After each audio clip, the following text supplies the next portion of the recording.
Hello everyone. तो हमने last video में पढ़ा था रेजिस्टेंस के बारे में। क्या पढ़ा था? Resistance is the property of conductor to resist the flow of charges. Means जो चार्जेस के फ्लो को रेजिस्ट करती है, रोकती है। तो हम बेसिकली पहले देख लेते हैं कि रेजिस्टेंस है कि सिंपल वर्ड्स में। अगर ये हमारी वायर है, इसमें क्या है, इलेक्ट्रॉन मूव कर रहे हैं। ये हमारे एटम है और इलेक्ट्रॉन मूव कर रहे हैं। अब रेजिस्टिविटी है क्या? रेजिस्टिविटी क्या है? हमारे इलेक्ट्रॉन है जो ये यहाँ से मूव कर रहे हैं, पर मूव करने में उसको जो एटम्स रास्ते में आ रहे हैं उसके, तो उसकी वजह से वो क्या है, उनकी जो मूवमेंट है वो क्या हो रही है, स्लो हो रही है। इसी बात को हम क्या बोलेंगे, रेजिस्टेंस। तो इसको हमारा इलेक्ट्रॉन कैसे मूव करेगा? अगर इसके बीच सामने अगर हमारा एटम आ रहा है तो ये यहाँ से टकरा कर थोड़ी देर इसको, मीन्स इसकी मूवमेंट स्लो हो जाएगी। फिर आगे एटम होगा तो उससे टकरा कर जिग मूवमेंट में अगर ये फ्लो कर रहा है जैसे भी, तो ये रास्ते में ऐसे मूव हो रहा है, जिसकी वजह से इसका जो फ्लो है, चार्जेस का फ्लो है, वो स्लो हो रहा है। उसी बात को हम क्या बोल रहे हैं, रेजिस्टेंस, जो हर मटेरियल में अलग अलग होगी। मीन्स अगर आप ऐसे समझ लो कि किसी आप रोड पे जा रहे हो, वहाँ पे बहुत ज़्यादा क्राउड है, तो आपको वहाँ से निकलने में बहुत टाइम लगेगा। इसी तरह से अगर हमारा जैसी वायर है, वायर का मटेरियल कैसा, वायर की लेंथ कैसे, एरिया कैसा है, उसी हिसाब से हमारे इलेक्ट्रॉन के फ्लो में भी चेंजेस आएंगे। इसी बात को हम क्या बोलते हैं, रेजिस्टेंस। इसी टर्म को हमने क्या बोला था, रेजिस्टेंस। और हमने इसकी ऐसा यूनिट देखी थी, क्या थी, ओम। इसको अच्छे से ऐसे बनाते हैं, ओम। अभी हम देखेंगे factors on which the resistance of a conductor depends. वो फैक्टर जिस पे रेजिस्टेंस डिपेंड करती है। तो इसके लिए हम देखेंगे, इसमें आपको बुक में एक एक्टिविटी दे रखी है जिसमें अलग अलग वायर्स की अलग अलग लेंथ लेकर, वायर की अलग अलग लेंथ, अलग थिकनेस पे हमने करंट की रीडिंग नोट किया मीटर के थ्रू। तो इसमें एक सर्किट बनाया गया जिसमें पहले एक नाइक्रोम वायर जो जिसकी लेंथ L मान ली, वो कनेक्ट की गई, उसमें करंट नोट किया गया। देन एक उससे डबल लेंथ की वायर ली गई और उसमें करंट नोट किया गया। तो देखा गया कि डबल लेंथ की वायर में जो रेजिस्टेंस होगी वो ज़्यादा होगी, और जिसकी वजह से उसमें जो करंट है, करंट की वैल्यू क्या हो जाएगी, हाफ डिक्रीज हो जाएगी। अगर हमारी लेंथ ज़्यादा है वायर की तो उसमें रेजिस्टेंस ज़्यादा है और करंट की वैल्यू डिक्रीज हो रही है। जैसे हमने थिकनेस ली, डबल थिक वायर, फिर हमने एक थिक वायर लगाकर करंट की वैल्यू नोट की, तो करंट की वैल्यू क्या हो रही थी, इंक्रीज हो रही थी। मीन्स थिकनेस का उस पर कोई ज़्यादा इफेक्ट नहीं पड़ रहा था। मीन्स उसमें रेजिस्टेंस कम हो रही है। अगर हम थिक वायर लगा रहे थे तो हमारी रेजिस्टेंस कम हो रही है और करंट इंक्रीज हो रहा है। और फिर तो इससे हमें पता चला कि हमारी जो रेजिस्टेंस है वो एरिया ऑफ क्रॉस सेक्शन और लेंथ दोनों पे डिपेंड करती है। एक्सपेरिमेंट से हम ये कंक्लूड कर सकते हैं कि resistance depends on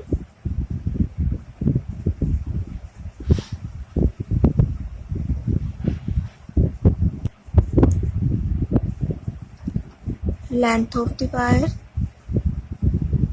of the wire,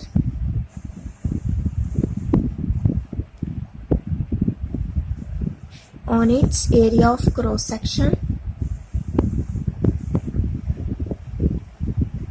cross section means इस सेक्शन का एरिया कितना होगा, और वायर की length. Third one is on the nature of its material, कि हमारी वायर का मटेरियल कैसा होगा। अलग अलग जैसे मटेरियल होंगे तो उसकी जो एटम्स की पैकिंग होगी अलग होगी, तो उसमें रेजिस्टिविटी भी, रेजिस्टेंस भी अलग अलग होगी। तो फर्स्ट हम देखेंगे कि लेंथ के क्या है, रेजिस्टेंस डायरेक्टली प्रोपोर्शनल है। जैसे ही हमारी लेंथ इंक्रीज होगी, रेजिस्टेंस भी इंक्रीज हो रही थी। हमने एक्टिविटी में देखा कि अगर हम डबल लेंथ की वायर ले रहे थे तो हमारी रेजिस्टेंस भी लेंथ के साथ इंक्रीज हो रही थी और करंट डिक्रीज हो रहा था। और secondly area of cross section, अगर हम थिक वायर ले रहे थे तो उसमें हमारे जो करंट है वो इंक्रीज हो रहा था और रेजिस्टेंस डिक्रीज हो रही थी। तो इससे हमें क्या पता चलता है कि जो हमारे एरिया ऑफ क्रॉस सेक्शन के लिए वो रेजिस्टेंस इनवर्सली प्रोपोर्शनल है। मीन्स अगर हमारा एरिया इंक्रीज होगा तो रेजिस्टेंस डिक्रीज होगी, अगर एरिया इंक्रीज होगा तो रेजिस्टेंस एरिया डिक्रीज होगा तो रेजिस्टेंस इंक्रीज होगी। देन अब हम इन दोनों को कंबाइन कर लेंगे, दोनों इक्वेशंस को कंबाइन करके हमारे पास क्या आया, R is directly proportional to length by area of cross section. अब इस डायरेक्टली प्रोपोर्शनल को हटाने के लिए जो हम सिंबल यूज करेंगे वो क्या है, रो L/A।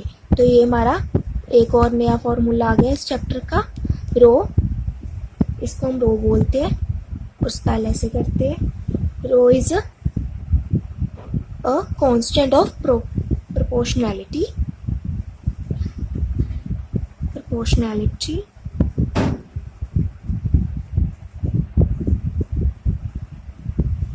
and is called, और इसको क्या बोलते हैं, is called the electrical resistivity। इसको हम क्या बोलते हैं, रेजिस्टिविटी कांस्टेंट भी बोलते हैं रो को। तो हम यहाँ से रो की ऐसा यूनिट निकाल सकते हैं, रो यहीं पे रहेगा, एरिया और लेंथ को इधर ले जाएंगे क्रॉस में, तो क्या आ जाएगा, RA/L। अब हम यहाँ से यूनिट निकालने के लिए क्या करेंगे, रो की रेजिस्टेंस की हमारे पास यूनिट क्या है, ओम, एरिया की metre, area is metre square, length की मीटर से metre cancel, rho is equal to ohm metre. तो रेजिस्टिविटी की जो ऐसे यूनिट आ जाएगी हमारी, वो क्या होगी, ओम मीटर। ऐसा यूनिट ऑफ, ये क्या हमारा रेजिस्टिविटी इज रो मीटर। तो अभी हमें यहाँ पे एक चार्ट दे रखा है, जिसमें टेबल दे रखा है, जिसमें कंडक्टर्स, अलॉयस और इंसुलेटर्स की रेजिस्टिविटी बता रखी है। तो यहाँ पे हम देखेंगे कि सिल्वर की रेजिस्टिविटी सबसे कम है, और जिसकी रेजिस्टिविटी सबसे कम होगी वो क्या होगा, as a good conductor act करेगा। और हमारी जो अलॉयस की रेजिस्टिविटी है वो ज़्यादा है, अलॉयस की रेजिस्टिविटी ज़्यादा है, जिसकी वजह से उसमें करंट कम फ्लो करेगा। तो अलॉयस जो हमारे इजीली ऑक्सीडाइज भी नहीं होते हैं, तो इसलिए अलॉयस का यूज़ किया जाता है इलेक्ट्रिकल हीटर्स वगैरह में, इलेक्ट्रिक आयरन वगैरह में, टोस्टर वगैरह में, ताकि वो, क्योंकि वो ज़्यादा टेम्परेचर पे ऑक्सीडाइज नहीं होते हैं। अगर हम सिंपल प्योर आयरन वगैरह यूज़ करेंगे तो वो क्या हो जाएगी, एज ए टेम्परेचर मिलते ही, और एनवायरनमेंट में क्या प्रेजेंट होता है, ऑक्सीजन और वाटर, जिसकी वजह से वो क्या हो जाएगी, ऑक्सीडाइज हो जाएगी। तो टंगस्टन यूज़ किया जाता है हमारा किसमें, इलेक्ट्रिक बल्ब्स में, और कॉपर और एल्युमिनियम यूज़ किया जाता है हमारा इलेक्ट्रिकल ट्रांसमिशन लाइंस में। बल्ब्स में टंगस्टन यूज़ की जाती है। यहाँ पे हम देखेंगे कि टंगस्टन की जो वैल्यू है वो हाई है, रेजिस्टिविटी मीन्स हाई है एज कम्पेयर टू सिल्वर।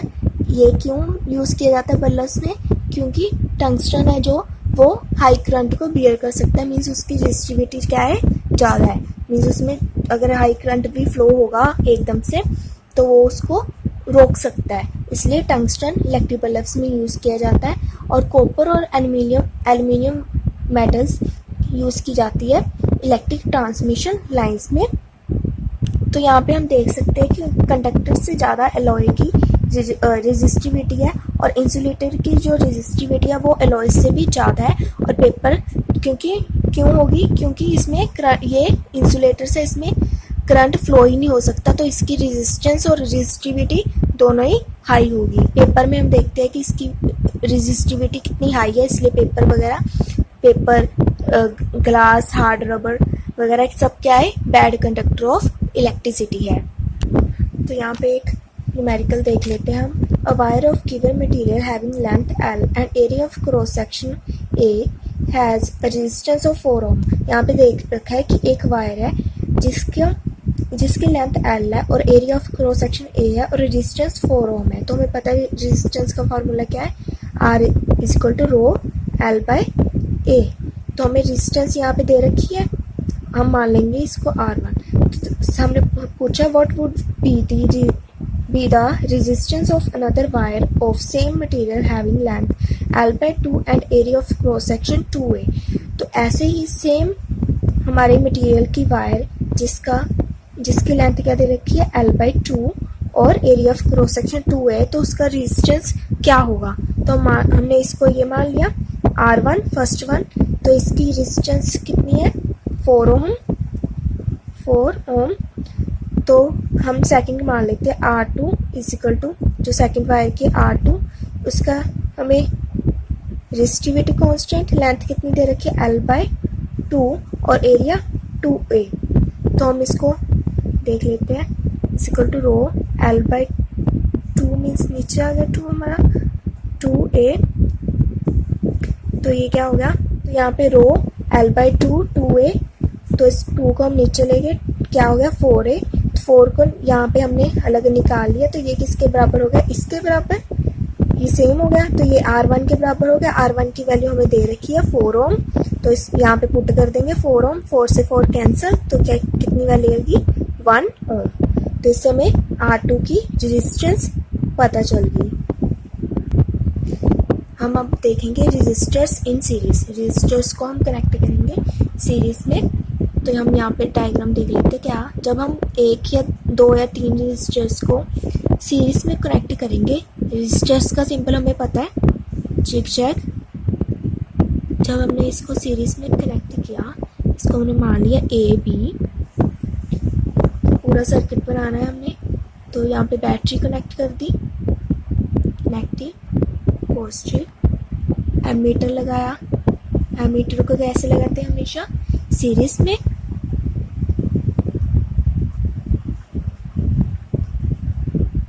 तो करंट कैसे फ्लो होता है हमारा, conventionally from positive to negative. अगर हम यहाँ पे अभी देखेंगे करंट इसमें कैसे फ्लो करेगा,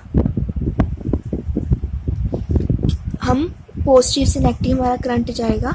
अभी यहाँ से करंट जो हमारा जाएगा, इसमें से हमेशा सब में एक ही रास्ता है करंट को फ्लो करने का, तो सब में करंट हमारा कैसा रहेगा, सेम रहेगा। यहाँ पे करंट क्या रहेगा हमारा, सेम रहेगा। और बैटरी में वापस आ गया, बैटरी अगेन इसको अगेन हमारे करंट फ्लो होता रहेगा, सर्किट कंटिन्यू रहेगा।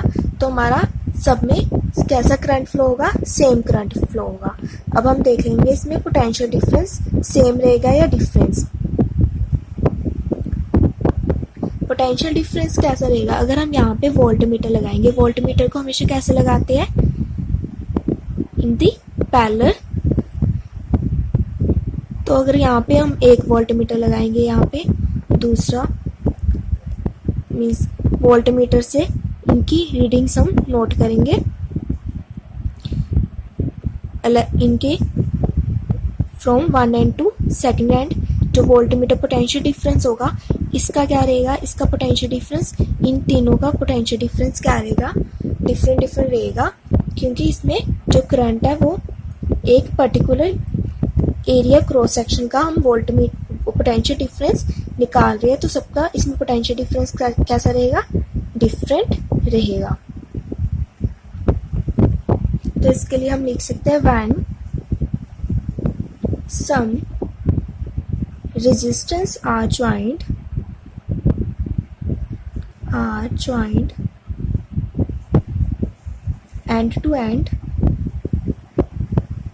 end to end, then this type of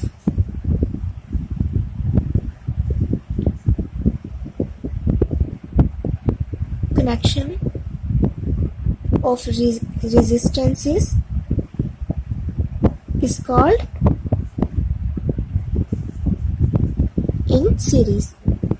अगर हम एंड टू एंड रेजिस्टेंस को लगाएंगे तो इस कनेक्शन को क्या बोलते हैं, सीरीज। तो इसके लिए हम एक एक्सप्रेशन बनाए ड्राइव करेंगे बाय यूजिंग अकॉर्डिंग टू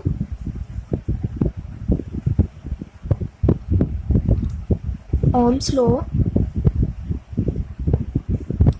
तो यहाँ पे हमारा करंट तो सेम रह रहा है बट जो पोटेंशियल डिफरेंस है वो चेंज हो रहा है। तो इसको हम मान लेंगे कि हमारा करंट है जो वो तो आई सेम ही फ्लो कर रहा है, बट पोटेंशियल डिफरेंस हमने मान लेना V1, इसमें V1 फ्लो हो रहा होगा, इसमें V2 है ना, V2 पोटेंशियल डिफरेंस होगा, इसमें V3।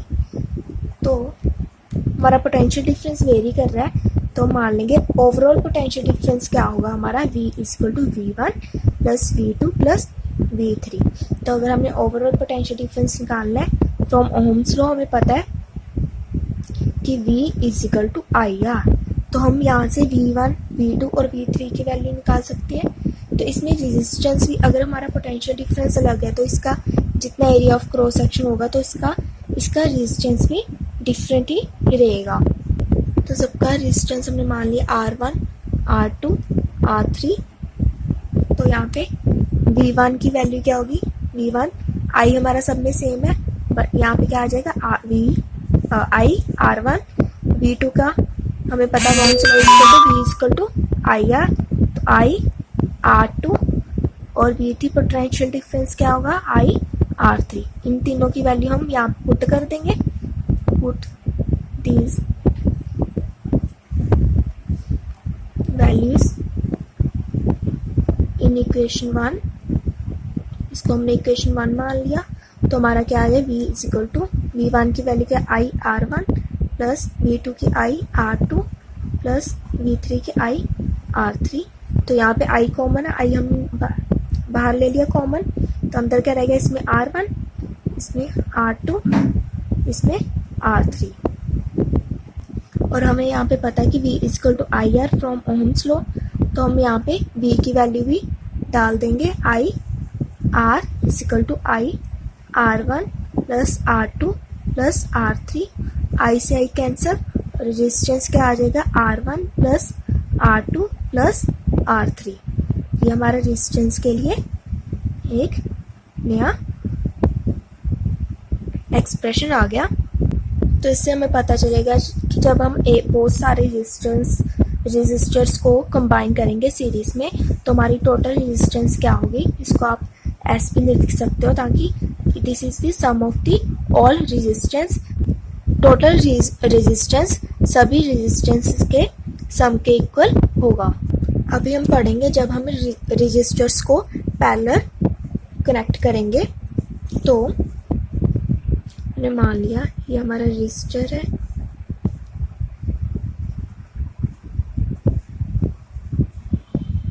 इसको कनेक्ट किया हमने, ये लाइन नहीं आएगी इसके बीच में। ये हमारा area of cross section XY मान लिया, ये हमारा तीसरा रजिस्टर है।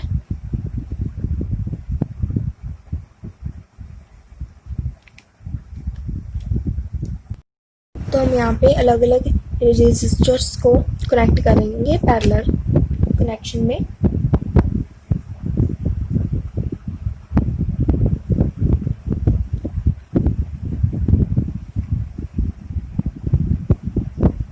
ये हमारी बैटरी लगाई,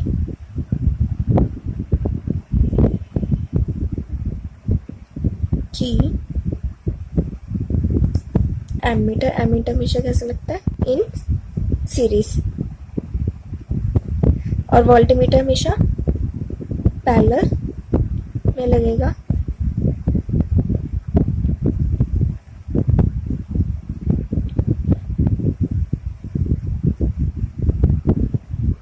तो यहाँ से करंट कैसे फ्लो करेगा, from positive to negative conventionally. तो यहाँ से करंट हमारा I फ्लो कर रहा है, बट यहाँ से करंट को फ्लो करने के लिए बहुत सारे पाथ है।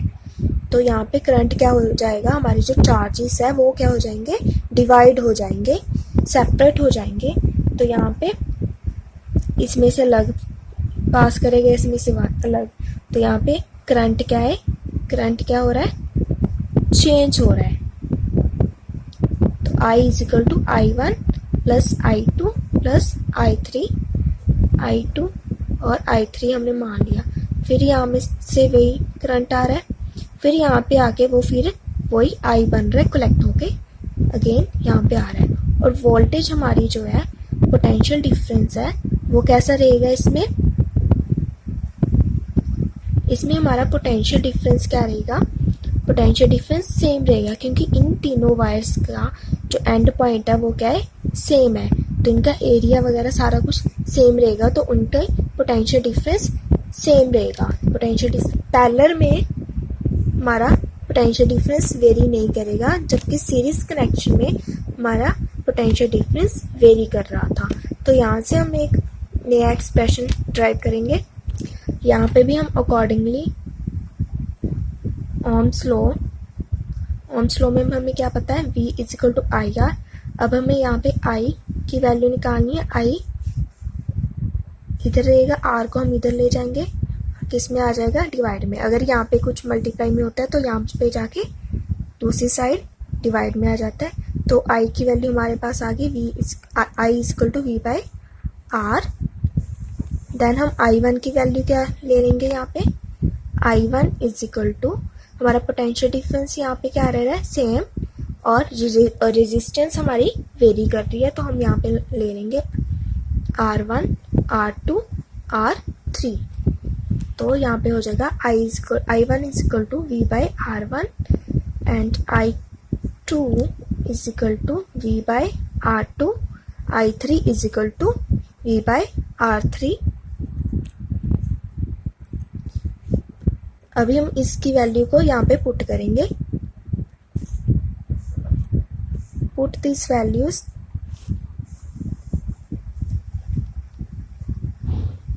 इन इक्वेशन 1।